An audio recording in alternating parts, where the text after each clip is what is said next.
Hello, I'm Brian Fox. Welcome to I Hate Rock Music. Today I want to talk about an interesting question to me anyway.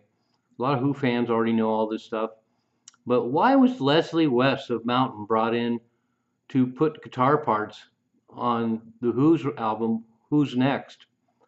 And for me, it's an interesting question, and I found out by doing some research because Pete Townsend obviously is a fully capable guitar player, and what would make him want to bring another guitar player in to play on the Who's masterpiece. And one of the first questions I had was, we all know that one of his favorite guitar players was the James Gang's Joe Walsh, and Pete Townsend really thought he was one of the greatest guitar players in the world. And so it's still an unanswered question. Why didn't he ask Joe Walsh? Joe Walsh actually would have sounded pretty good on some of the tracks on Who's Next. But he ended up getting a hold of Mountain, and they first approached Mountain because they wanted Felix Pappalardi to come and add some keyboard parts and perhaps some bass pedal parts, at least as that's what's described in the interview. And then they ended up getting a hold of Leslie West, and they asked Leslie West to come.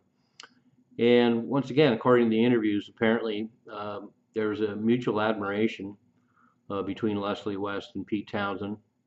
Pete Townsend thought that Leslie West was one of the greatest guitar players he'd ever seen as well. And in fact, a number of people pointed out there's certain techniques that Pete Townsend ended up borrowing from Leslie West. And then we also know that Leslie West buttered up Pete Townsend and said that he preferred Pete Townsend's playing to Eric Clapton because Eric Clapton basically was a consolidation of blues licks he'd learned, whereas he felt like Pete Townsend was a complete original.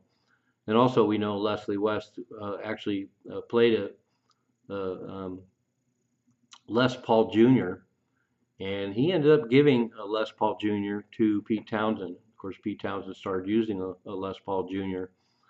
But the other thing that's mentioned in the interview talking to Pete Townsend is he said he did the basic tracks to Who's Next live, and he just didn't want to do the overdubs.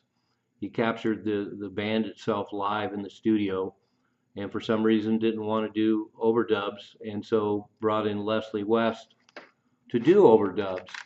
And so Leslie West went to the record plant where they were recording it, and he laid down guitar parts on Pure and Easy, Won't Get Fooled Again, Love Ain't for Keeping, Behind Blue Eyes, and Baby Don't You Do It.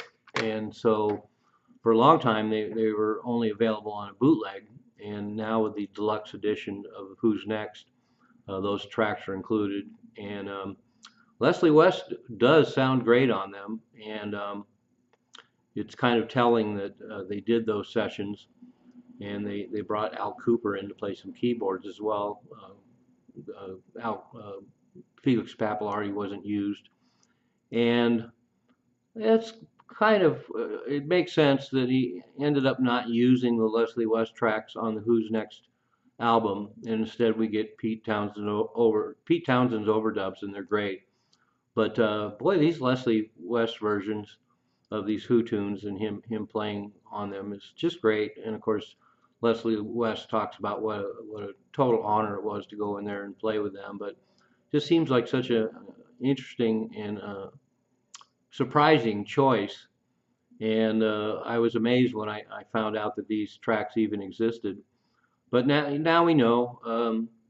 And in case you didn't know out there, there might be some people out there who didn't know that Leslie West recorded those sessions, and like me, they might not have known why it happened. And so now we know.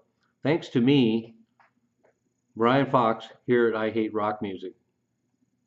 And I'll post them below just in case somebody doesn't have the Who's Next deluxe edition and hasn't heard these tracks. I'll put them below in links so you can check them out if it's news to you.